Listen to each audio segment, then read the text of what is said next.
Face à face, bonsoir à tous. Une heure de débat ce soir entre Michel Onfray et Éric Zemmour. Et au sommaire de ce débat, 3 grandes parties. Tout d'abord, au lendemain de l'attentat pour lutter contre le terrorisme, faut-il parler de guerre ou est-ce qu'une issue pacifique est encore possible? Autre question, comment retisser le drapeau national? Tolérance, inclusion, fabriquer de bons républicains par l'école. 3e partie, et le séparatisme des riches. Face à la crise sanitaire, faut-il demander aux plus riches de faire un effort supplémentaire pour le pays en rétablissant par exemple l'ISF? On parlera aussi de souveraineté. C'est parti pour le face-à-face.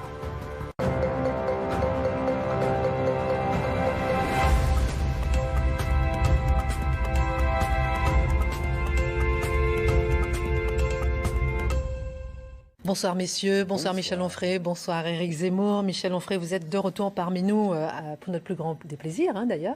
Vous êtes philosophe, on le rappelle, vous avez créé la revue Front Populaire qui marche très bien. Vous êtes auteur d'une centaine d'ouvrages traduits dans une trentaine de pays. Le dernier en date, La vengeance du pangolin, Pensez le virus chez Robert Laffont. Vous analysez ce virus révélateur des folies de notre époque, incompétence de l'État, impuissance de l'Europe, cacophonie des scientifiques. On va parler un petit peu de la crise sanitaire tout à l'heure. Mais avant tout, pour commencer, messieurs, au lendemain de la mort de Samuel Paty, la France a renouvelé sa volonté de lutter contre le terrorisme. Michel Onfray, est-ce qu'il faut parler de guerre ou bien est-ce qu'une issue pacifique est encore possible ? D'abord, je pense qu'on peut parler de guerre et parler de paix aussi en même temps. C'est pas parce qu'il est question de guerre que pour autant la paix n'est pas possible ou pas pensable. On ne fait la paix que parce qu'il y a la guerre. Et ensuite, je ne voudrais pas qu'il n'y ait que des débats sémantiques. Est-ce qu'on a le droit de dire sauvageon ? À l'époque où, en 1999, je crois, Jean-Pierre Chevènement dit les sauvageons, c'est un arbre qui n'a pas été greffé, vous voyez l'étendue de l'insulte. On a les Bernard-Henri Lévy, les Libérations, l'Humanité, enfin tous ces gens qui nous disent que c'est inadmissible. Dominique Voynet, à l'époque, demande à être reçu par le ministre en trouvant inadmissible qu'on puisse appeler sauvageons des vrais sauvages.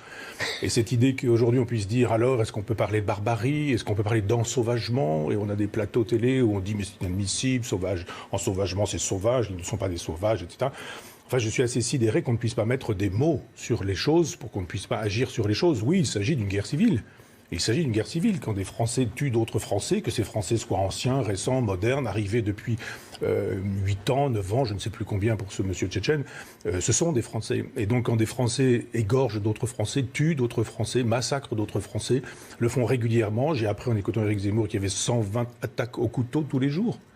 Qu'est-ce que c'est que 120 attaques au couteau tous les jours, si ce n'est une guerre civile, le signe d'une guerre civile? Mais issue pacifique possible? Alors après quand vous regardez les propositions qui sont faites, moi j'ai un peu de mal à voir tous ces gens qui depuis 25 ans ont fabriqué les choses telles qu'elles se passent aujourd'hui, descendre dans la rue avec leurs larmes de crocodile, que ça va de François Hollande à Mélenchon, en passant par Coquerel, en passant par Bayrou, enfin tout le monde, les premiers ministres anciens, modernes et autres, ils sont tous là en train de nous dire inadmissible, faisons République, ça ne peut pas durer, ça ne va pas continuer, nous serons sévères, etc. Tous ces gens qui ont une quelconque responsabilité dans cette aventure devraient être menés devant ce que fut un tribunal Russell, vous savez, ça existait à l'époque de Sartre, pour qu'on puisse enfin, je crois que c'est le directeur de Charlie Hebdo qui a lancé cette idée, je trouve qu'elle est juste, demander des comptes à ces gens qui ont armé le bras de gens qui aujourd'hui égorgent. Donc il faut remonter les causes en estimant que oui, on égorge un enseignant, paix à son âme, pauvre homme, mais en même temps, qui l'a fait, pourquoi, qui le soutient, etc. On voit aujourd'hui Edwy Plenel accueillir dans le site Mediapart quelqu'un qui nous dit que finalement, le vrai problème, c'est pas qu'on égorge des gens, c'est qu'on ait pu abattre quelqu'un qui avait l'intention d'en égorger d'autres éventuellement, et on se dit, mais est-ce qu'on marche sur la tête ou pas? Donc il y a un moment donné, oui, il faut employer les mots forts, c'est une guerre civile, ça y ressemble, ça se manifeste dans ces prémices. On a une heure, Michel Onfray, je sens que... Il faut le laisser parler aussi. Non, mais vous savez, à chaque fois qu'on a quelque chose comme ça, on dit c'est plus jamais la même chose, ce sera plus possible. Et ça recommence. Donc il y a juste un moment donné où on peut être en colère en disant mais vous êtes discrédité, vous êtes disqualifié, tout ce personnel politique qui a rendu possible ces choses-là. Le regard d'Éric Zemmour.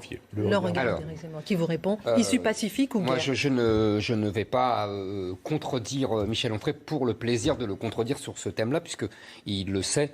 Depuis des années, je parle de guerre civile, je dis qu'on y va, etc. Je voudrais même compléter simplement sa vision, et je ne suis même pas sûr qu'il sera en désaccord avec moi. Je voudrais la compléter à travers le concept de guerre de civilisation, vous savez, celui de Samuel Huntington. Je pense que nous vivons 2 guerres de civilisation. La première, c'est avec, je dirais, les pays asiatiques. C'est-à-dire que, en fait, l'Occident et l'Europe ont dominé le monde pendant plusieurs siècles, et aujourd'hui, après les décolonisations, etc., les peuples qui ont été dominés se revanchent. Chacun à sa manière, chacun a son style.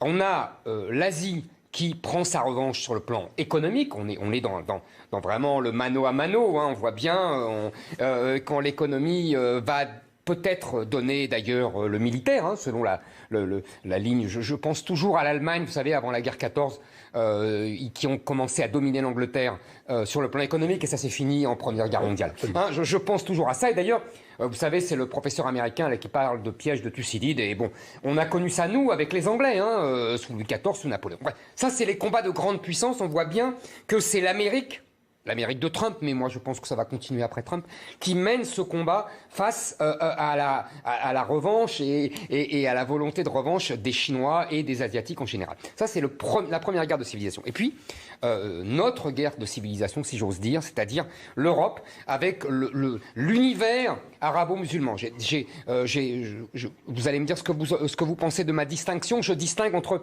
islam avec un petit i et islam avec un grand i. C'est-à-dire islam avec un petit i, c'est une religion, des gens qui, comme des juifs, des catholiques, des protestants, qui pratiquent leur religion, qui ont une foi, etc. Islam avec un grand i, c'est la civilisation, et même mieux que la civilisation, si je veux dire, enfin plus, une force politique qui avance, une force politique subversive, révolutionnaire, authentiquement révolutionnaire, là pour la première fois, et qui veut, elle aussi, prendre sa revanche sur l'Europe, sur la France en particulier, sur les anciennes puissances coloniales, sur le monde chrétien, etc. Et ce que nous vivons sur le sol français, c'est simplement une guerre de deux civilisations qui sont sur le même sol. On a fait la folie de faire venir des millions de gens d'une autre civilisation, et maintenant le résultat, c'est qu'on a un affrontement de deux civilisations sur notre sol. Michel Onfray, il faut s'attaquer à l'immigration, vous voulez l'immigration, vous êtes d'accord ? Moi, je crois que le grand débat, c'est effectivement la question de la civilisation. Et il y a eu deux auteurs majeurs, avec Fukuyama, par exemple, et Huntington. Ah bah c'est le grand affrontement. Absolument. L'un disant la fin de l'histoire, grand libéral qui nous dit, depuis la chute du mur de Berlin, depuis la fin de l'Empire soviétique, le marché triomphe sur la planète, c'est la fin de l'histoire, elle est enfin réalisée, pas par le prolétariat et le marxisme, mais par le marché. Ce qui n'était pas idiot, d'ailleurs, on peut comprendre cette... C'était une grande bêtise. C'était une grande bêtise. Non, regardez, le monde asiatique accepte ces règles du marché, etc. C'est ça que je veux dire. C'était très égocentré, cette façon de croire qu'il y avait, après la guerre froide, il y avait toujours la guerre froide. C'est pas parce qu'on a perdu un ennemi qu'on n'aura pas d'autres ennemis. Ah oui, là-dessus, oui, bien sûr. Donc la fin de l'histoire n'était pas pensable parce qu'il y avait d'autres adversaires possibles et potentiels. Voilà. Et puis Huntington, en face, qui disait, oh là là, pas du tout, choc des civilisations. Il distinguait un certain nombre de blocs. Absolument. Je ne suis pas d'accord avec tous ces blocs, mais je suis d'accord avec une idée ancienne, elle est déjà chez Malraux, qu'une civilisation, c'est d'abord une spiritualité, c'est-à-dire une religion. Tout ce qui s'agrège autour d'une religion. Absolument. Ce qui suppose, chez nous, je veux dire en Occident, un livre. Exactement. Ça peut être la Torah, ça peut être... C'est aussi le Coran. Et donc, on construit des civilisations là-dessus. Nous avons une civilisation qui est le judéo-christianisme. Vous avez raison, moi je mettrais à l'intérieur de tous ces combats les relations que nous avons avec l'Inde, avec la Chine, avec l'Afrique, avec les autres pays. Je ne pense pas que ce soit une guerre de civilisation, c'est une guerre commerciale. Les Chinois sont très occidentalisés puisqu'ils sont marxistes-léninistes et que leur obsession, ça reste une pensée européenne, et que leur obsession c'est le mode de vie français, c'est-à-dire ils aiment le cognac, ils aiment le calva, ils aiment le champagne, ils aiment les produits de luxe, etc. C'est une sous-partie du continent judéo-chrétien, même si c'est confucéen. Voilà pourquoi je ne serais pas d'accord avec Huntington. Mais laissons de côté cette affaire. Je crois vraiment qu'il y a des grands chocs de civilisation. Et que notre problème, vous parliez, chère Christine, tout à l'heure de guerre civile. Oui, c'est une guerre de civilisation. Il y a des civilisations qui sont en pleine forme. J'ai écrit tout un livre là-dessus pour montrer comment une morphologie nous permettait de penser la vitalité des civilisations. Ça naît, ça vit, ça croît, c'est en pleine puissance, Spengler, ça dit, et ça s'en va. Pardon ? Toute la thèse de Spengler sur les civilisations. Spengler, mais c'est surtout Hegel, parce que Hegel pense ça avant Spengler. Ah oui, 1918, vous avez raison. 1918 c'est pour vrai, le déclin de l'Occident. Mais ça reste un schéma morphologique. D'accord. Donc c'est un schéma morphologique, et on se dit, il y a des civilisations qui, comme les hommes, peuvent mourir de j'ai compris. Civilisation viking, elle existe. Voilà, il y a des Scythes, il y a Assur, Sumer, Babylone, etc. Il y a une civilisation marquisienne, des îles Marquises, etc. Nous avons un bloc de civilisation qui a rendu possible, je vous ai souvent entendu le dire et vous avez raison, qui a rendu possible une conquête planétaire. C'est-à-dire que le téléphone, la voiture, la fusée, le numérique, etc., ce sont des productions judéo-chrétiennes qui servent à la planète entière. Ça sert même aux terroristes aujourd'hui quand ils communiquent entre eux. Et je crois que ces deux guerres de civilisation, enfin cette guerre de civilisation avec deux blocs, oppose un bloc fatigué, le judéo-christianisme, et un bloc puissant, et conquérant et impérialiste, impérieux et impérialiste. C'est-à-dire qu'il en va. Un bloc islamique ou le bloc asiatique. Le bloc asiatique, je vous dis, c'est oui, d'accord, vous le mettez, vous, partie du continent occidental pour moi. Okay. Ce bloc islamique, il suffit de lire le Coran, il suffit de lire les hadiths du prophète, il suffit de lire la Sunna, il suffit de lire la Sira, la biographie, il suffit de lire ce qu'a fait le prophète et de regarder l'expansion de l'islam sur la totalité de la planète. C'est une religion conquérante, comme le christianisme le fut. Le christianisme n'en a plus les moyens, il est devenu une religion pacifique. C'est dans la morphologie une civilisation vieillissante, fatiguée, et autant on fait le coup de poing quand on a 20 ans, quand on a 80, c'est plus difficile d'aller faire le coup de poing. Eh bien, on est dans cette civilisation qui a 80 ans, je dirais, sauf qu'elle a 2000 ans, et on a en face de nous une civilisation extrêmement forte, extrêmement conquérante, qui ne défend pas du tout les mêmes valeurs. Et je crois que notre problème, juste si vous permettez une phrase, notre problème n'est pas tant l'islam que de la haine de nous-mêmes. C'est-à-dire que les civilisations ne s'effondrent que parce qu'elles commencent à se détester. Une civilisation ne s'effondre pas parce que d'autres prennent la place. D'autres prennent la place parce que nous avons laissé cette place. Et nous laissons cette place parce que nous nous détestons. Nous détestons l'histoire de France. Nous détestons les grands récits que vous pouvez faire régulièrement. L'histoire de France est fasciste, elle est nazie. Nous n'avons été que des colons, que des pétinistes, que des vichistes. Nous n'avons été que des marchands d'esclaves, etc. C'est-à-dire les occasions d'aimer la France ne sont pas données. Et il y a des gens qui nous disent, de fait, vous avez raison, je n'aime pas la France. Et ma communauté, c'est l'Oumma, qui est la communauté universelle des musulmans. Alors, deux petites choses. Un, je maintiens, moi, qu'on a un autre conflit de civilisation, mais je vous dis, je pense que les Chinois ne sont pas seulement c'est le capitalisme, ça. Matérialistes. Oui, mais ils ne sont pas seulement capitalistes, ils ne sont pas seulement matérialistes. Je pense qu'il y a une volonté nationaliste, impériale, de prendre sa revanche sur un Occident qui l'a humilié. Mais je vous dis, là où je serais d'accord avec vous, c'est que je pense que cet affrontement-là, il est porté par les États-Unis. Parce que c'est sa position de puissance hégémonique qui est en jeu. Bon.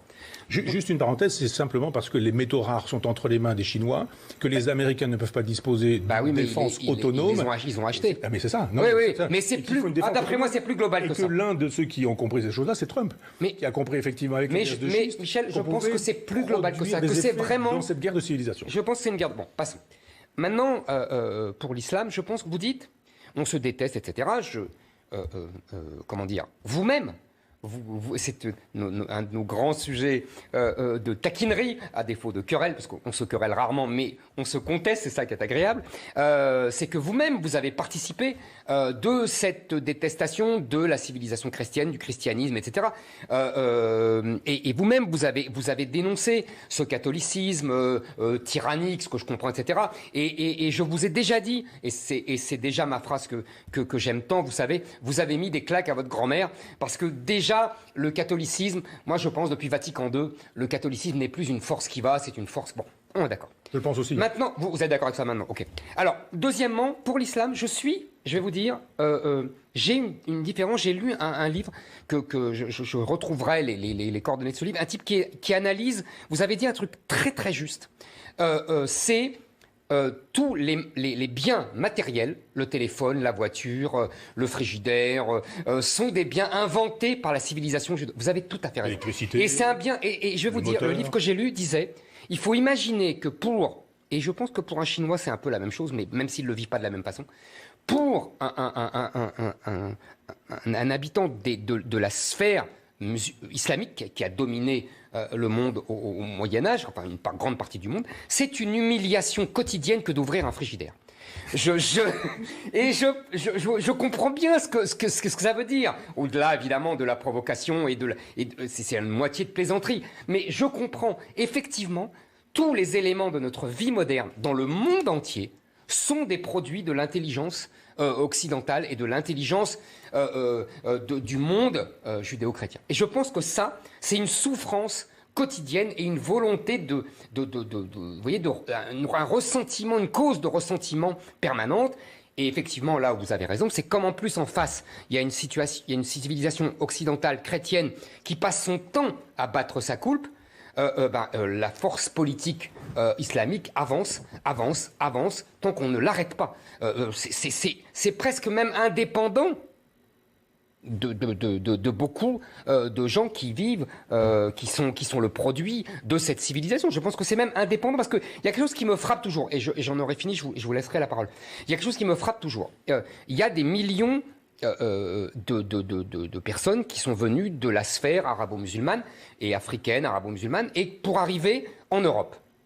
Et ils fuient leurs conditions de vie là-bas. Et donc ils fuient le produit de cette civilisation islamique, pour le meilleur et pour le pire. Il y a des qualités et il y a des défauts. Il y a en particulier les grands défauts, c'est la corruption de l'État, c'est la désorganisation, c'est l'absence de liberté, donc la pauvreté. Et ils viennent en Europe.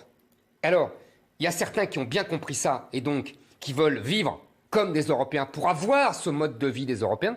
Et il y a de plus en plus de gens qui viennent de la sphère arabo-musulmane et qui veulent au contraire importer leur civilisation arabo-musulmane qu'ils ont eux-mêmes fui. Alors là, j'avoue que ça me laisse mystérieux et c'est pour ça que je dis que ça dépasse les individus. Je pense que c'est une force historique qui avance et qui dépasse même la rationalité individuelle. Michel Onfray, comment on règle le problème de l'immigration ? Je voudrais pouvoir répondre juste un peu. Vous pouvez faire les deux. Je vous sais apte. Je ne crois pas qu'on puisse dire des musulmans qu'à chaque fois qu'ils ouvrent le frigidaire, ils ont... Non, vous avez compris, c'est une thèse que je trouve intéressante, parce qu'elle est provocatrice, mais elle est intéressante. Je voudrais vous dire pourquoi je n'y souscris pas. Bien sûr. Je n'y souscris pas. Je n'y souscris pas parce que notre civilisation est devenue ultra-matérialiste. Je défends une position matérialiste en philosophie, mais il y a un sens second, le matérialiste, c'est celui qui n'a de soucis que des biens matériels. Je ne suis pas matérialiste en ce sens. De la même manière que vous avez raison, j'ai fait une critique du christianisme à une époque où effectivement il n'y avait pas autant de danger avec l'islam. On était en 2005, je crois, enfin le traité d'Éthiopie, je ne sais plus, mais enfin il faudrait vérifier. Et donc, alors là, je vous donne moins d'accord. Alors, je croyais que c'était plus vieux. Je pense qu'en 2005, il y avait déjà le danger qu'on vit aujourd'hui. Ah oui, d'accord, pour ça, oui, d'accord. Sur la date de mon livre. Qu'on le voyait pas, mais que... Donc vous avez eu tort. Oui, sûrement. De toute façon, il y a aujourd'hui des textes que je n'écris plus parce que je pense que on ne tire pas sur une ambulance. Voilà, je pensais à l'époque que l'ambulance n'était pas à ce point une ambulance et que ça pouvait ressembler à une ambulance, mais ça ne l'était pas autant. On a vu ce que le pape vient de dire récemment. On voit bien que c'est une ambulance dont les pneus sont crevés, les portes explosées, etc. Donc je me retiens là-dessus. Je reviens au frigidaire. Je pense que les musulmans nous donnent une leçon, qu'ils ont bien raison en ce sens, qui est une leçon d'antimatérialisme. Oui. Parce que quoi qu'on pense, ce sont des gens qui ont un idéal. Ce sont des gens qui pensent que l'horizon indépassable n'est pas forcément... Alors je ne pense pas des jeunes générations qui sont un mélange d'un petit peu tout, mais je veux dire que l'horizon indépassable n'est pas dans le téléphone portable, dans le 4x4, le SUV ou ce genre de choses. Mais ce sont des gens qui ont une spiritualité, qui ont une éthique, qui ont une exigence morale, qui ont des valeurs, qui estiment que nous sommes honteux, nous, à envoyer nos personnes âgées dans des choses qu'on appelle même des EHPAD, qui sont des mouroirs, qui estiment que la sexualité avec n'importe qui, quand on veut, comme on veut, pour faire n'importe quoi, c'est pas forcément très honorable à l'endroit des femmes, etc. Donc je pense que c'est pas une affaire de frigidaire, c'est une affaire de dignité, parce que ces gens sont dans une morale de l'honneur et que nous avons perdu le sens de l'honneur. Nous n'avons plus aucun sens de l'honneur. On insulte tout le monde. Je suis 1000 fois d'accord avec vous là-dessus. On vous donne un chèque et on a lavé l'honneur. C'est pas incompatible avec l'histoire du frigidaire. Mais il n'empêche que je suis tout à fait d'accord avec vous. C'est une revendication spirituelle. Les musulmans sont dans une revendication... certains musulmans... Non, mais je suis 1000 fois d'accord. Les gorgeurs, on n'y est pas. Bien sûr. Mais je veux dire que certains musulmans sont dans une revendication éthique, morale, de droiture, de morale, de vertu. Traité de la théologie, il faut le rendre grâce. Janvier 2005. Voilà. Et il faut leur rendre grâce. Mais je suis tout à fait d'accord. Ils sont dans une revendication de spiritualité, d'éthique, de morale. Plus nous, c'est fini. J'aimerais qu'on aille un peu plus loin. Votre question oui, sur l'immigration. Et après, j'ai une autre question. D'accord. Sur l'immigration. Je pense qu'effectivement, je reviens à cette idée qu'il n'y a pas tant un problème d'islam qu'un problème de détestation de soi. Si les gens qui sont venus en France, nous les avions accueillis dans l'amour de nous-mêmes et d'eux aussi, en leur disant... Eh bien, la France, c'est du vin, de la drague, ça s'appelle le marivaudage, c'est Rabelais, c'est du porc, c'est du cochon, c'est etc., etc. Quel type d'effort êtes-vous prêt à faire pour vivre sur le principe disons judéo-chrétien, sur le principe de notre civilisation? Ça n'a pas été fait. On a dit, vous prenez tout, vous prenez rien. Et ils se sont dit, nous, on reste entre nous, on fait des communautés, on a notre éthique. Là, je ne parle pas des musulmans de banlieue qui sont un mélange d'islam, d'identité facile à prendre, de délinquance, de brutalité, parce que ça couche n'importe comment, ça boit de l'alcool, ça se drogue, etc. Et l'éthique chez ces gens-là, c'est pas vraiment leur premier souci. Et en même temps, ils ont une aspiration à l'éthique. Ils ont une aspiration complexe. à l'idéal. Ouais, c'est-à-dire qu'ils veulent se sacrifier pour quelque chose qui les dépasse, et ils estiment, ils ont tort, qu'en massacrant un professeur, ils auront droit au paradis. C'est une erreur théologique, c'est une erreur morale, c'est une erreur politique, mais c'est l'erreur de la France de ne pas avoir été capable de donner des vertus, des valeurs de substitution, des valeurs à désirer, qui nous auraient permis de dire il y a autre chose que le ciel. Le ciel, c'est une affaire, la laïcité vous permet d'entretenir un rapport à votre ciel, mais il y a aussi et surtout la terre. Et là, pour le coup, il y a la France. Pas tant la République, parce que là, pour le coup, c'est pas mon souci. Là. Éric Zemmour. Attendez, j'entends beaucoup ça depuis longtemps, et moi-même, je vous avoue, Michel, que j'ai cru à cette thèse. Tout simplement parce que là où vous avez raison, c'est qu'on a renoncé à être nous-mêmes, on a renoncé même à l'assimilation, on a renoncé à présenter notre projet historique, je suis d'accord. Mais je vais vous dire, vu ce que je vous ai dit tout à l'heure, je n'y crois plus. Si vous me laissez 2 minutes, je vous dirai pourquoi. D'abord, toujours le même argument, le nombre. Le nombre. Oui. La démographie. Vous savez, le général de Gaulle disait on assimile des individus, on n'assimile pas des peuples.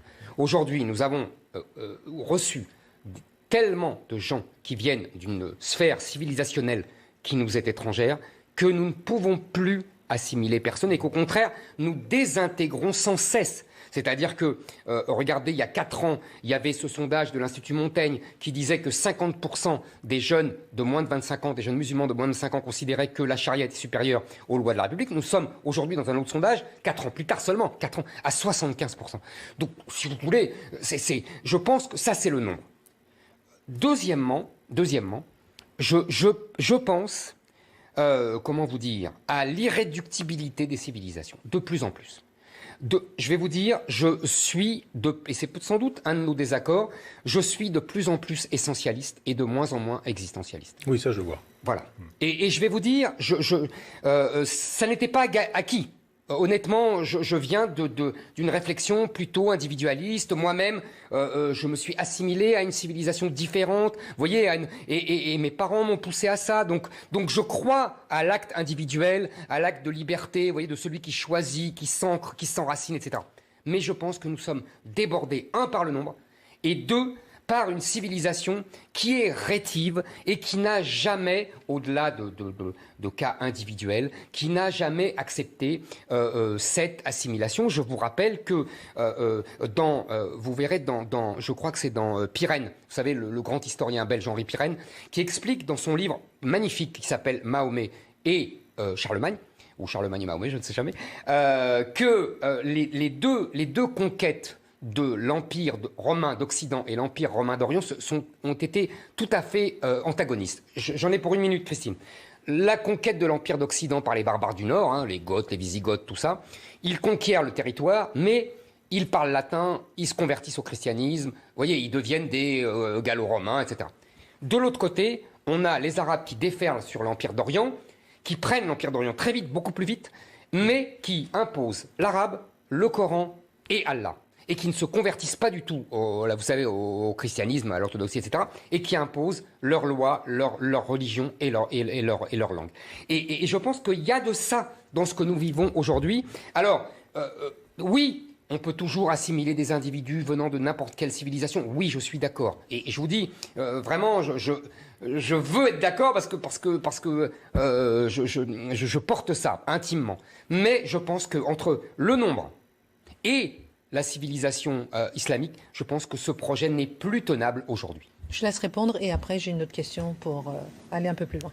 Répondre peut-être oui, je au ne vais pas nombre. revenir à la question des Girondins et des Jacobins, mais je pense... Pourquoi ? Non, on aime bien, on aime bien. Non, vous pouvez y revenir. Je ne vais pas y revenir sur le terrain de la Révolution française, mais sur ce que vous venez de dire. Allez-y. Vous voyez bien qu'il y a 2 façons de concevoir l'Empire, une façon arabe qui est très jacobine, et une autre façon qui est plutôt girondine. Cette façon de dire, là où je m'explique, cette façon de dire, il y aura des pays divers, des races si l'on veut, des ethnies, etc. Mais nous avons une langue en commun et nous avons un projet en commun. C'est très girondin, cette façon de faire empire.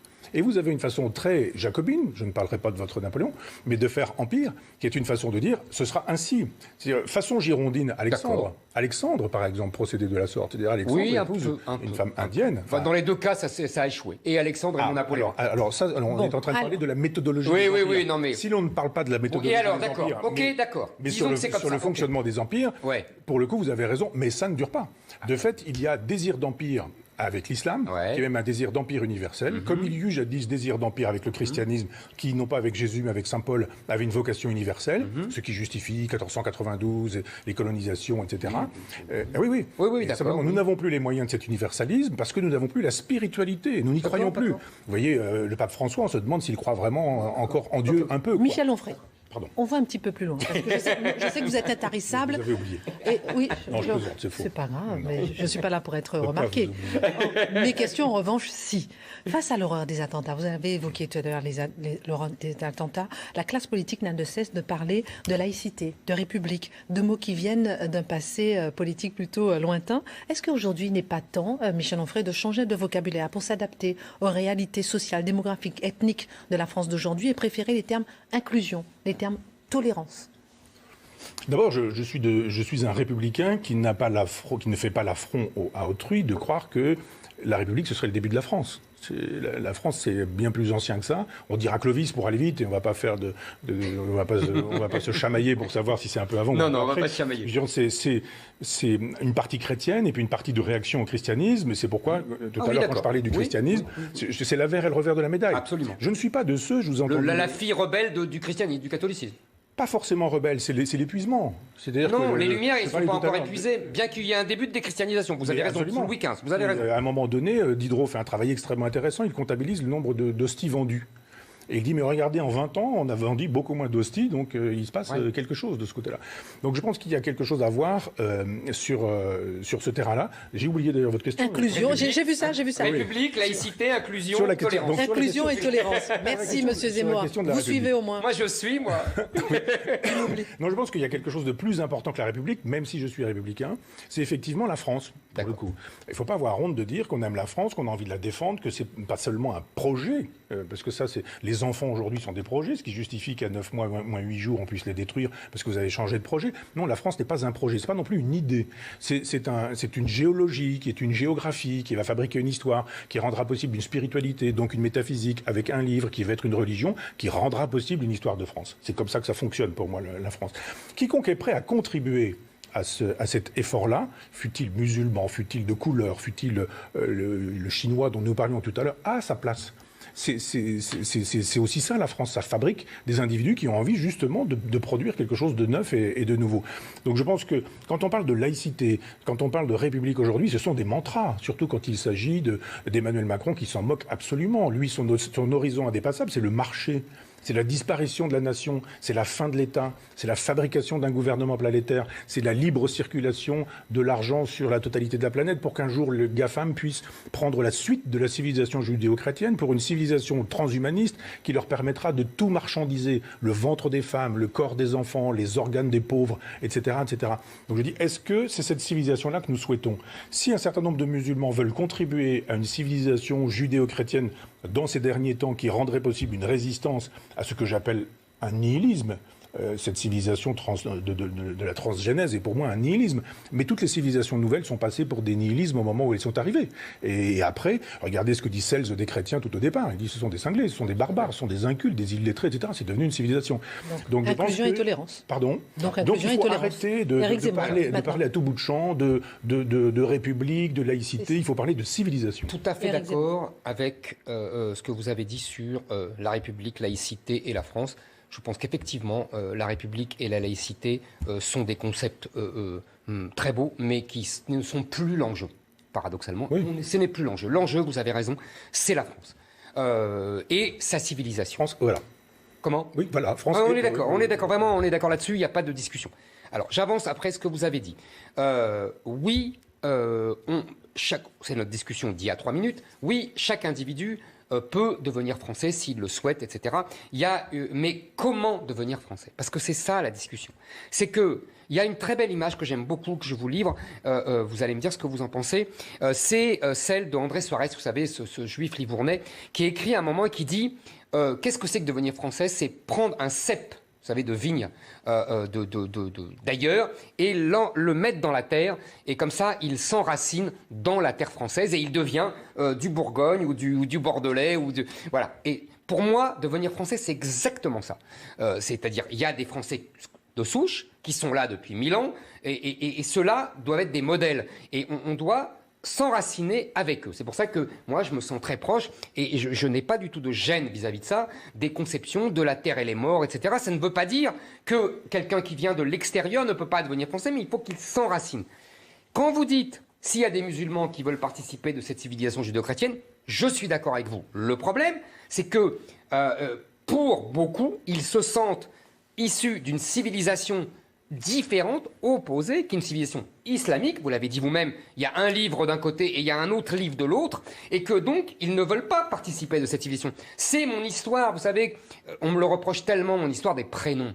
C'est pas parce que je suis obsessionnel avec ça. Non, c'est parce que vous avez bien compris qu'un prénom, c'est le symbole d'une civilisation, d'une religion, et que s'appeler Michel, ce n'est pas comme s'appeler Mustapha. Mustapha, ça relève d'une civilisation islamique qui relève d'une autre civilisation. Et s'appeler Michel, c'est s'approprier cette civilisation judéo-chrétienne. C'est pour ça que j'insiste là-dessus. Et c'est pour ça qu'il y a un gros problème. Et que, si vous voulez, individuellement, oui, on peut toujours, mais collectivement, non, on ne peut pas. Et maintenant, vous posiez la question de nos politiques. Moi, je pense que nos politiques, elles ont un problème au-delà de ce que vous avez dit sur, effectivement, Macron, son horizon, c'était le monde, c'était le marché, etc. Oui, sauf que maintenant, vous avez vu, il dit le contraire. Il brûle ce qu'il a adoré, il adore ce qu'il a brûlé. Mais peu importe, la vérité, c'est qu'ils ont deux problèmes, selon moi. Le premier, c'est que vous vous souvenez du mot terrible de Raymond Aron sur Valéry Giscard d'Estaing, il ne sait pas que l'histoire est tragique.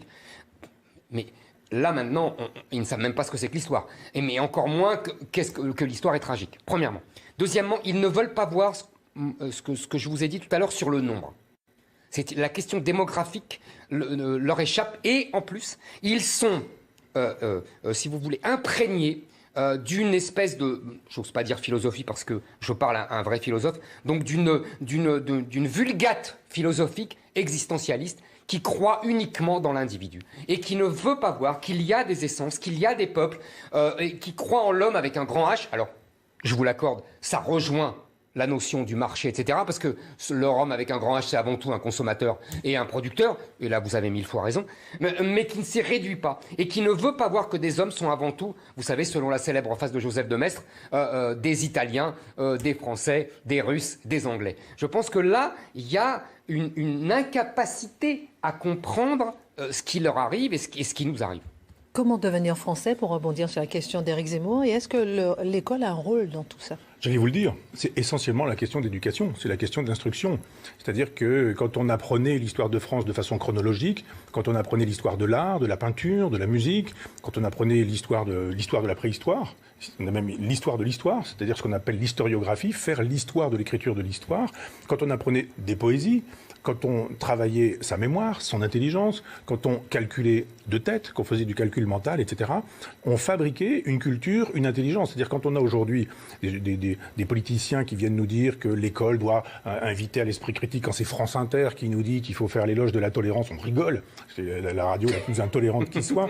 On se dit, mais il y a une seule façon, non pas de fabriquer des citoyens. J'ai le droit de rire quand je suis d'accord et que ça m'amuse quand même. Il ne faut pas fabriquer des citoyens, il faut fabriquer des gens intelligents, cultivés. J'ai écrit un livre sur Camus, je suis allé en Algérie et dans ma chambre d'hôtel, le soir, j'ai regardé le journal de 20h. C'était le journal du FLN. On avait l'impression que 1962 n'avait pas eu lieu et que nous étions toujours, en Algérie, nous étions toujours sous domination française et que la guerre d'Algérie n'était pas terminée. Si on ne fait pas l'histoire de la guerre d'Algérie, parce que si c'est Benjamin Stora, on ne fait pas l'histoire de la guerre d'Algérie. Mais enfin, on fait la guerre du côté du FLN. Voilà. Et là, pour le coup, on fait de l'idéologie, mais on ne fait pas de l'histoire. Si effectivement, vous n'avez pas de cours d'histoire sur la guerre d'Algérie, et que la guerre d'Algérie, c'est très exactement ce que le FLN vous dit au journal de 20h, et que vous écoutez avec les antennes paraboliques quand vous êtes chez vous, parce que vous écoutez plutôt la télévision algérienne que la télévision française. Il est normal que des enfants incultes, abrutis, abétis, puissent imaginer que la vérité, c'est ça. Donc il y a toujours la guerre d'Algérie, les Français sont toujours des colons, nous sommes toujours dans cette perspective colonialiste, esclavagiste, etc. On a juste envie de dire, écoutez, depuis 1962, ça fait un demi-siècle, qu'avez-vous fait de votre autonomie et de votre indépendance ? Mais pour ça, il faudrait du courage. Il faudrait l'envie de faire de l'histoire. Il faudrait arrêter l'idéologie en nous disant qu'aujourd'hui, on va faire de l'histoire avec des gens qui sont des idéologues, les Boucherons, les Stora, etc. Mais ce ne sont pas des historiens. On nous dit, ils sont au Collège de France, ils sont à l'université. Et alors, ce n'est pas une garantie de scientificité, l'université, je dirais même même peut-être un peu le contraire. Donc il y a juste un moment donné où si on veut aimer la France, il faut qu'on dise ce qu'est la France. Il faut qu'on dise ce qu'elle a fait vraiment, ce qu'elle n'a pas fait, ce qu'elle a fait de bien, ce qu'elle a fait de pas bien, mais qu'on puisse penser en termes chronologiques. C'est-à-dire que quand on parle de Gaulle, on essentialise De Gaulle. Quand on parle de Pétain, on essentialise Pétain. On dit, ah oui, mais enfin, ils se sont entendus, De Gaulle et Pétain. Oui, à quelle époque? Avant 1940? Est-ce que vous pourriez mettre ça en tête pour comprendre que ça ne veut pas dire qu'ils s'appréciaient en 1944 et qu'ils s'appréciaient ensuite, etc. L'idée d'une chronologie, l'idée d'une contextualisation, l'idée d'une fin de l'essentialisation, c'est le danger, l'essentialisation. Parce que c'est la fin de l'historicisation. Si on essentialise le Coran, on ne pourra pas le lire. Si on historicise le Coran, alors on le lira et on le comprendra véritablement. Tout ça, c'est l'école. Mais c'est une refondation de l'école. C'est plus du tout l'école où on va dire on va amener des ordinateurs dans une école rurale et vous allez voir, ça va être moderne parce qu'on va apprendre à programmer. Alors, l'école peut fabriquer de bons républicains. Moi, vous vous souvenez, Christine, on a eu cette conversation la semaine dernière avec Jean-Pierre Chevènement qui était à votre place. Je vous ai écouté. Comment? Je vous ai écouté. Ah, c'est gentil. Alors pardonnez-moi si je me répète. La première chose, avant l'école, c'est la famille. C'est vrai. Et vous vous souvenez, alors si vous m'avez fait l'honneur de m'écouter, vous vous souvenez que j'ai dit à l'époque, j'ai cité Magid Cherif, vous savez, le chanteur de Zebda. On est de la même génération, donc on connaît ça. Je passerai pas pour un vieux con en parlant de Zebda. Si, quand même. Un petit peu quand même. Oui, justement. Fermons la parenthèse. Voilà, bon, je me permets. Et j'ai raconté, vous avez vu à Chevènement, il avait écrit ses souvenirs, c'était très touchant et très intéressant. Et il racontait que sa mère lui disait toujours « Deviens un Français, mais ne le sois jamais ». Si dans des familles, et ça revient à mon essentialisation malgré tout, vous voyez, je m'accroche à ça parce que je pense que malheureusement, c'est aujourd'hui un fait historique majeur. Si les familles disent deviens français mais ne le sois jamais. Les familles, elles disent ce que le FLN dit à la télévision. D'accord, si vous voulez. C'est la même chose. Bon, alors maintenant pour l'école. En plus, pardonnez-moi Michel, en plus l'école, je suis tout à fait d'accord. Encore une fois, on est de la même génération, donc on a eu la chance de connaître la fin en fait de l'école de la Troisième République. On a eu la chance d'apprendre à lire, à écrire, à compter comme avant, voilà. Donc on fait très peu de fautes d'orthographe, on écrit un pensée correct. On a eu cette chance inouïe parce que après nous c'était fini. Donc c'était formidable. Mais il faut voir ce qu'est devenu l'école aujourd'hui. C'est devenu d'ailleurs parfois à la grande fureur de beaucoup de profs, c'est devenu une machine de propagande politiquement correcte, anti-française, LGBT, féministe, antiraciste, décoloniale. Et cette école-là, je vais vous dire, vous parliez très justement tout à l'heure de besoin de spiritualité des populations musulmanes. Vous avez tout à fait raison. Et je comprends que cette école-là rebute beaucoup de familles musulmanes, comme elle me rebute moi. Donc je les comprends très bien là-dessus. Et si vous voulez, cette école-là doit être... C'est terrible d'ailleurs, parce que les profs sont à la fois coupables et victimes de cette histoire. C'est-à-dire qu'ils se sont autonomisés. Oui, je vais vous dire pourquoi. Victimes, on sera d'accord. Hein, on est d'accord, ils ont reçu des réformes à la noix, on est tout à fait d'accord. Ils se font inspecter. Et c'est ce que j'allais dire. L'inspection, c'est la police. On est tout à fait d'accord. D'ailleurs, le malheureux bâti allait subir une inspection et donc une sanction. Absolument. Blanquer se cache derrière son petit doigt, mais c'est ça que ça veut dire. Là-dessus, on est d'accord. Mais en même temps, si j'ose m'exprimer ainsi, on n'osera plus dire en même temps bientôt. En même temps, ils se sont autonomisés de l'État. Ils ont considéré que Petite parenthèse, leur métier... Éric Zemmour, la thèse de la sanction, elle n'est pas avérée. Hein. Oui, je sais. Mais moi, je pense qu'ils mentent et qu'il y aurait eu des sanctions. Mais c'est mon opinion. Il y a déjà eu de toute façon des profs sanctionnés et virés d'éducation nationale pour ne pas avoir été politiquement corrects dans leur cours. Tous les profs le savent, inspection veut dire sanction. Donc ça, j'en ai parlé avec des profs. J'ai été inspecté plusieurs fois dans la vie. Alors vous savez. Donc je disais donc ils se sont autonomisés et donc ils se mettent sous pression de la salle des profs, des syndicats, etc., qui sont les porteurs de cette idéologie politiquement correcte et qui ont vérolé les programmes, les cours, les mentalités, les esprits. Et donc on paye ça. Donc il faudrait vraiment une révolution, j'allais dire, je souscris, réactionnaire. Vous voyez ce que je veux dire? C'est-à-dire vraiment revenir sans complexe Et j'ai cru à un moment, pendant 3 mois, que Jean-Michel Blanquer serait l'agent de cette réaction dont je rêvais. Et malheureusement, j'en suis un peu revenu, si j'ose dire. Et je pense qu'il faut une vraie révolution réactionnaire, revenir à l'école telle qu'elle fut, ne pas avoir honte de ça. Mais je pense que ça va être une œuvre vraiment herculéenne. Maintenant, vous êtes actuellement sur l'école. J'aimerais qu'on avance. Il reste 20 minutes. On a le temps, mais 2 autres sujets. Allez-y. Le séparatisme des riches. Ensuite, on parlera de la souveraineté tout à l'heure. J'aimerais qu'on ait le temps. Alors, outre la crise identitaire, sécuritaire que traverse la France avec l'islamisme, la crise sanitaire. Vous avez écrit un livre justement sur ce sujet. A de l'autre conséquences sur l'économie du pays, notamment avec l'emploi des moins qualifiés qui ne peuvent pas avoir recours, par exemple, au télétravail. Alors, Michel Onfray, est-ce qu'il faut demander aux plus riches de faire un effort supplémentaire pour le pays en rétablissant, par exemple, l'ISF ? Moi, sur le principe, je suis pour. Mais le problème n'est pas là. C'est-à-dire que quand je suis dans la maison de mon village natal et que je vois la fracture numérique, je vois toutes les difficultés à être branché à tous les sens du terme, on se dit tout ça est formidable, mais c'est réservé aux Parisiens qui ont le haut débit ou aux gens qui habitent des grandes villes et qui le peuvent et qui ont les moyens d'avoir un ordinateur performant, pas un ordinateur qui rame, etc., etc. Donc on ne va pas faire payer les riches tout le temps non plus. Ça n'a pas de sens de croire que plus on fait payer les riches, mieux c'est pour les pauvres. Je pense qu'il faudrait des programmes pour les pauvres où on puisse dire justement, eh bien maintenant, puisqu'on n'a plus le choix de ne pas avoir de téléphone portable et que tout passe par le téléphone portable, il n'est pas normal que dans plein de régions françaises, on ait des zones blanches et qu'on ne puisse pas utiliser son téléphone portable, qu'on ne puisse pas utiliser le haut débit parce que si on est dans son village et qu'on a envie d'envoyer des fichiers un peu lourds, on ne le peut pas. De temps en temps, il faut sortir. Moi, dans ma maison, là, je suis obligé de sortir, d'aller sur la place publique parce qu'il y a un petit endroit où je peux éventuellement utiliser mon téléphone portable. J'ai toujours un téléphone fixe, etc.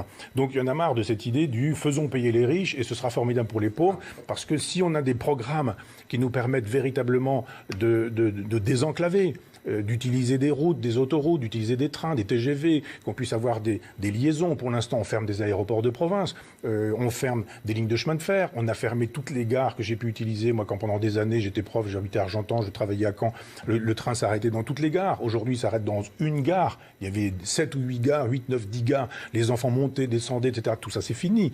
Donc, si vraiment on voulait régler un certain nombre de problèmes, ce ne serait pas en faisant payer les riches, ce serait juste en faisant de telle sorte que l'argent dégagé par les TGV puisse aller sur les petites lignes pour qu'en province, on puisse vivre normalement plutôt que d'être obligé de partir dans les grandes villes où de toute façon seuls les riches peuvent habiter le centre-ville et les moins riches les périphéries, puis dans les banlieues les plus pauvres et puis éventuellement dans les campagnes ceux qui n'ont vraiment plus rien du tout. Éric Zemmour. Alors, je suis content que vous ayez dit ça sur l'ISF parce que je trouvais toujours que ça ressemble à un gadget ce truc. En plus, ça rapporterait 2 milliards d'euros d'après les calculs. Et par rapport aux 100 milliards qu'on balance là, c'est vraiment... oui, vous savez, on a tous les deux connu Picsou dans sa piscine. Avec l'idée de prendre un peu d'argent dans la piscine, c'est pas vraiment Partez un problème. Pas avec le micro non plus. Hein. C'est peut-être un gadget, mais utilisé. Non, mais en plus, c'est pas les vrais riches, vous savez bien. C'est pas les vrais riches qu'on touche. Les vrais riches, l'argent, il est déjà parti. C'est la classe moyenne supérieure qui paye ça. Bon. Ouais. En plus, je pense que vous savez bien, on est un des pays, sans doute le pays, qui a le moins de problèmes d'inégalité, si j'ose dire. C'est-à-dire où les inégalités ont le moins augmenté parce qu'on a une telle machine de redistribution que, bon, il y a des inégalités, évidemment. Mais alors... Maintenant, je pense qu'il y a 2 problèmes. Là où vous avez tout à fait raison, c'est quand vous dites les métropoles et le reste, la fameuse distinction de Guillouis avec la France périphérique et la France des métropoles. Et c'est là, il y a les 2 mondialisations. Il y a la mondialisation dans les banlieues, ce que j'appelle la mondialisation par le bas, dont on a parlé tout à l'heure, islam, immigration, etc. Et la mondialisation par le haut, avec les cœurs des métropoles, des jeunes qui vont dans des écoles de commerce où on donne des cours en anglais, qui vont ensuite dans une université à l'étranger. Et d'ailleurs, ces 2 mondialisations se répondent les uns les autres. Vous connaissez comme moi beaucoup de bourgeois qui disent bon, si ça tourne mal en France, eh ben mes enfants ils iront de toute façon vivre à l'étranger. On entend très souvent, vous êtes d'accord, on entend très souvent ça dans les grandes villes, à Paris, etc. Donc ça se répond. Ah bah oui, si ça chauffe trop dans les banlieues, ben mes enfants ils iront à Londres ou ils iront en Italie, etc. On voit bien comme ça se répond. Et en plus, il y a une rencontre économique. C'est-à-dire que les uns servent, entre guillemets, de domestiques aux autres, de nounous dans les restaurants, même de livreurs, de Uber, et même de livreurs de drogue pour les autres. Donc je pense que là, il y a une alliance que moi j'ai fait hurler, c'est mon pacte germano-soviétique, mais c'est un peu ça. Et le pacte germano-soviétique, c'est pour détruire les autres, c'est-à-dire la France française, la France périphérique, ces classes populaires entre les deux qui souffrent de ça. Et donc, je pense que aujourd'hui, le vrai rétablissement, ce n'est pas prendre aux riches, c'est plutôt remettre la préférence nationale partout. C'est-à-dire préférence nationale dans le social, préférence nationale dans l'économie, préférence nationale dans l'industrie, préférence nationale partout. Et vous savez, je vous donne 2 chiffres qui moi, me sidèrent. Je ne sais pas ce que vous allez en penser, mais ça me sidère. Le magistrat Charles Prats, dont j'ai parlé, rappelle et donne dans son dernier livre que 43%, maintenant je le dis bien, 43% des allocataires de la CAF, c'est-à-dire allocation familiale et allocation logement, sont nés à l'étranger.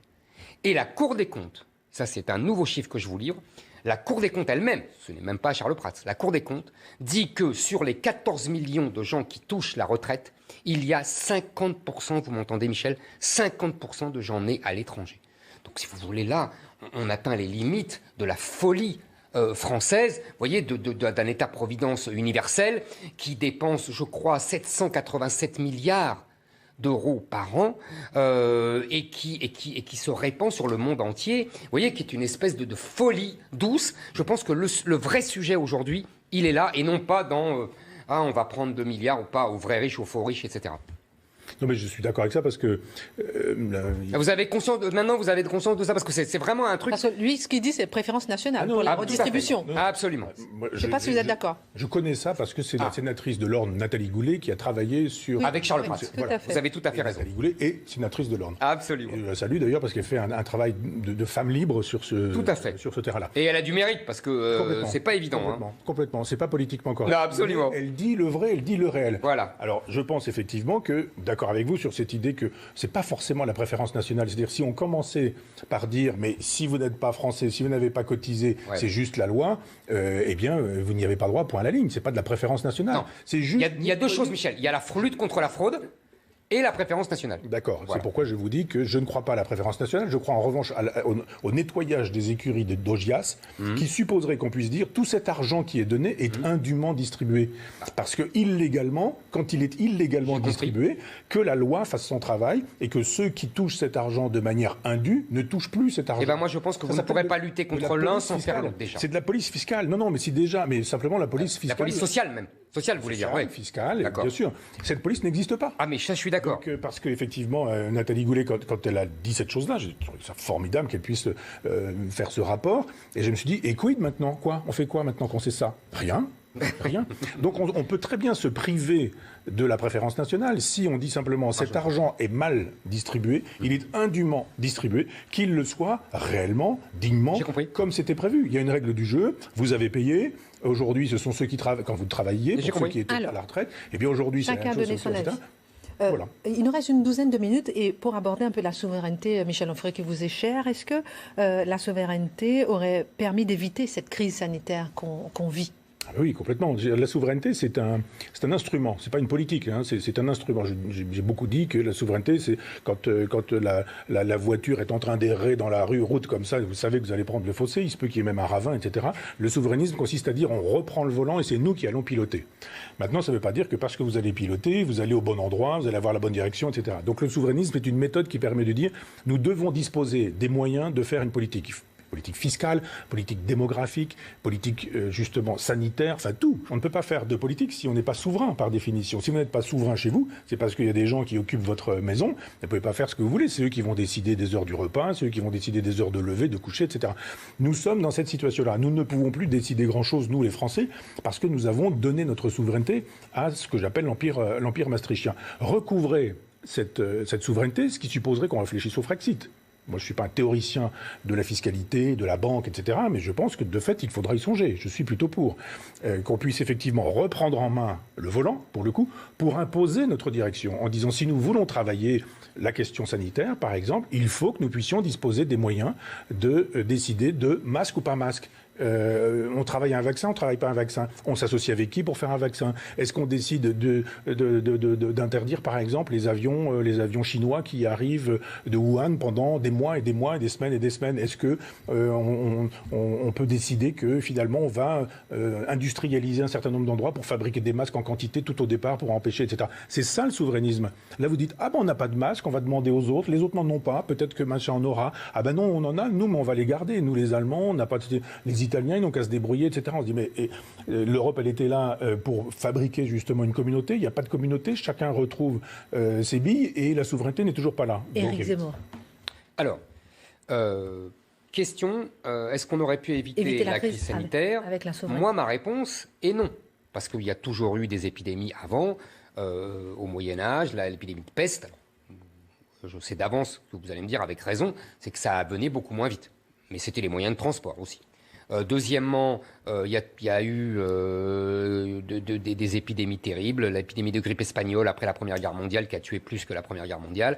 Donc, on n'aurait pas pu éviter. En revanche, là où je vous suis tout à fait, il y a deux choses. Un, vous avez raison, si on était dans le monde d'avant, on a une industrie digne de ce nom, et donc on aurait équipé en masque, etc. Et deux, un point que vous avez oublié, tout simplement, et j'en veux beaucoup à Emmanuel Macron, parce que d'autres dirigeants ont pris cette décision, c'est de fermer les frontières. Et il nous a ri au nez. Vous vous souvenez, lors de sa première intervention, c'était pour nous, c'était pour les gens comme nous, le virus n'a pas de frontières. Bon, elle était très drôle, sauf qu'elle était idiote, parce que c'est les gens qui portent le virus et qui effectivement ont des frontières. Et on apprend à l'instant là que le virus ignore tellement les frontières qu'il connaît celles des départements. Et il connaît même celles des villes. À une époque, non mais vraiment, ça c'est une histoire qui m'énerve depuis mars. Enfin bon, bref, passons. Maintenant, pour le souverainisme et la souveraineté, et pour le Frexit, parce que je suis d'accord sur un point, je suis en désaccord avec vous. D'accord sur un point, le souverainisme, la souveraineté est un moyen, et d'ailleurs, il faudra qu'on dise, vous et moi, pour quel but retrouver la souveraineté, pour quel but. Bon. Bien sûr. En revanche, pour le Frexit, je ne suis pas d'accord et je vais vous dire pourquoi. Pour plusieurs raisons. Ça fait référence évidemment au Brexit et donc à la sortie de l'Angleterre, de Grande-Bretagne, de l'Europe. La Grande-Bretagne, vous le savez, comme moi, n'a jamais vraiment été dans l'Union européenne et même elle avait sa monnaie. Elle avait sa monnaie. Elle avait sa monnaie, vous avez tout à fait raison. Et donc, elle a toujours demandé des clauses opt-out, vous vous souvenez de ce jargon, etc. Si la France quitte l'Union européenne, il n'y a plus d'Europe. C'est fini. Oui.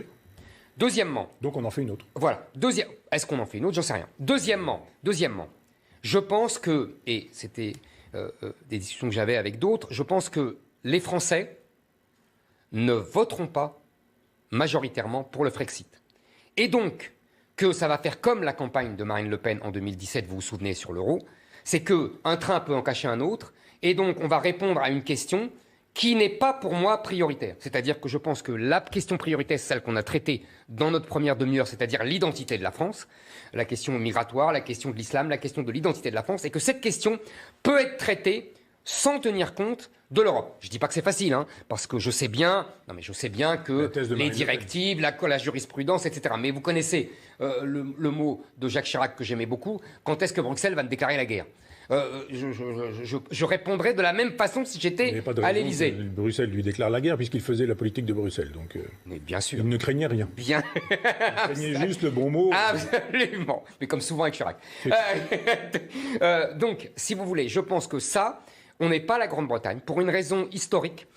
C'est que la Grande-Bretagne, depuis 2 siècles, a gagné toutes ses guerres. Ouais. Et que nous, on a perdu 40, on a perdu 1870. Vous savez, j'ai lu un jour une correspondance tout à fait passionnante entre Pompidou et Malraux.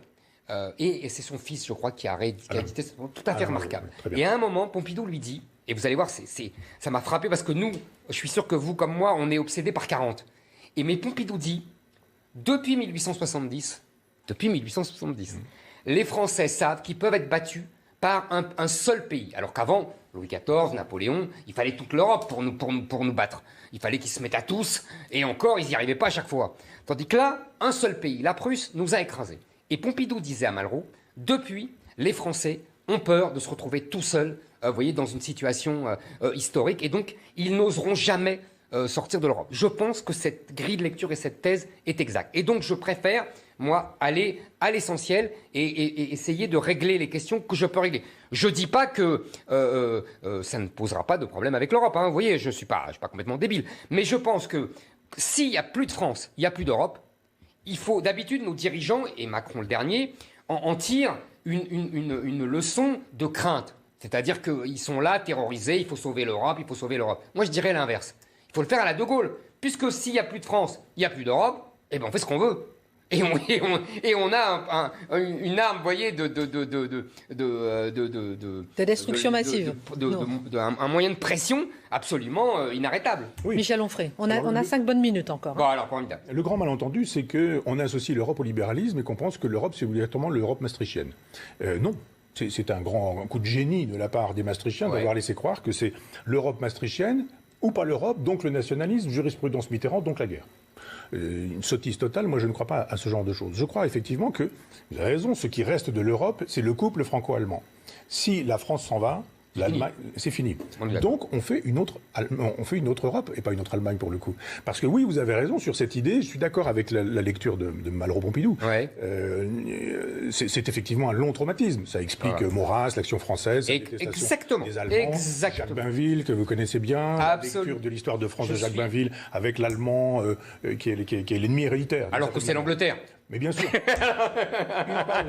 en parle aussi. Ah, c'est vrai. Et donc, je crois qu'on peut repenser la démocratie française en disant, moi je crois, ce que les Gilets jaunes souhaitaient, c'était une démocratie directe, des référendums, etc. Nous ne pouvons pas faire une démocratie directe et des référendums, ce à quoi j'aspirerais. Ouais. Moi, j'aspire pas à l'homme providentiel, mais au peuple providentiel. Et si l'on veut un peuple providentiel, il peut s'exprimer par des référendums dans lesquels il déciderait pour lui, et là, pour le coup, l'Europe ne lui permet pas. L'Europe maastrichtienne ne lui permet pas.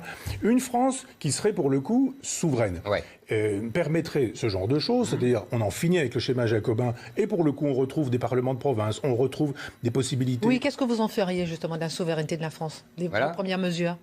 Allez-y. Alors, les parlements de province, allez-y. Non, je ne comprends pas votre question. Oui, c'est ça. Qu'est-ce que vous en feriez de la souveraineté de la France si jamais la France avait sa souveraineté? Quelles seraient vos 3, 4, 5, 10 premières mesures? Voilà, c'est ce qu'il dit. Allez-y. Vous n'avez pas compris ce que je disais, justement. Vous êtes en train de me dire, alors vous, le Girondin, quand vous serez jacobin, que ferez-vous? Pourquoi je ne comprends pas cette question? Je viens de vous donner... Enfin, normalement, vous devriez vous interdire cette question avec ce que je venais de dire précédemment. Au contraire. Je ne peux pas être un chef de l'État, j'ai déjà dit que ça ne m'intéressait pas, mais un chef de l'État qui dirait « donnez-moi le pouvoir pour que je dirige en Girondin ». Ça n'a pas de sens. Diriger en Girondin, c'est juste dire « c'est vous qui allez décider ». Parce que si vraiment la démocratie, c'est le pouvoir du peuple par le peuple pour le peuple, il faut arrêter de le dire, il faut le faire. Et s'il faut le faire, il faut le faire avec des consultations. Là, actuellement, un certain nombre de consultations sont interdites. On dit, oui, mais alors, l'avortement, vous allez... Et puis après, la peine de mort. Et alors c'est-à-dire, il y a des questions interdites au référendum. Moi, je crois à l'intelligence, je crois à la culture, je crois au débat. Je suis dans la logique de Condorcet. Si on peut expliquer les choses, eh bien, les gens, ils vont voter sainement. Quand on était fabriqué par l'école de la République, je songe à mon père qui a quitté l'école à 13 ans et qui a été ouvrier agricole le restant de sa vie, il faisait pas de faute d'orthographe. Mais c'est ça, je sais bien, je connais. C'est l'histoire, la géographie, je connais. Il ne commettait aucune erreur de raisonnement, aucun paralogisme. Il ne pensait pas à côté de la plaque.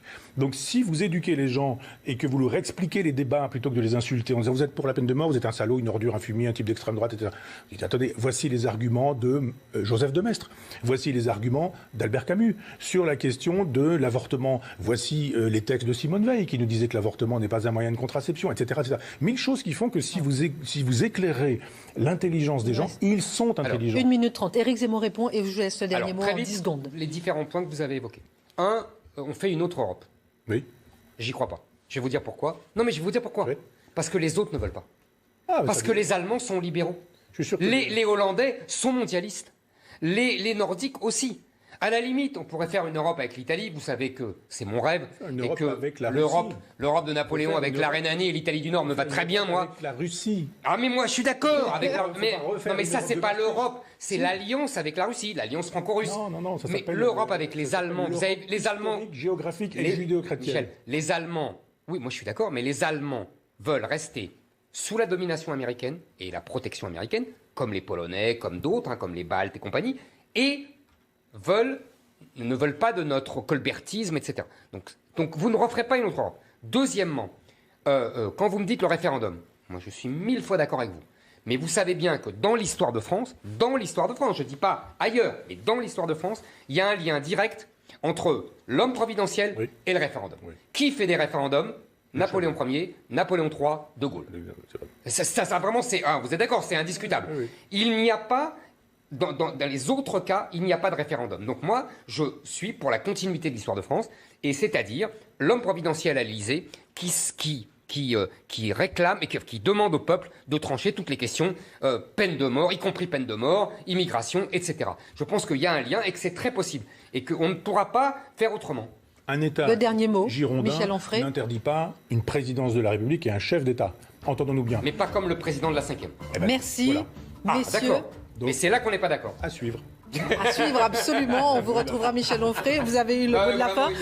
Là, on rappelle votre revue Front Populaire que vous avez créée. On rappelle aussi votre dernier livre, La vengeance du pangolin, Penser le virus chez Robert Laffont, et où vous analysez effectivement ce virus, un révélateur de folie de notre époque. Merci, messieurs, encore pour ce débat. Excellente suite de programme sur CNews.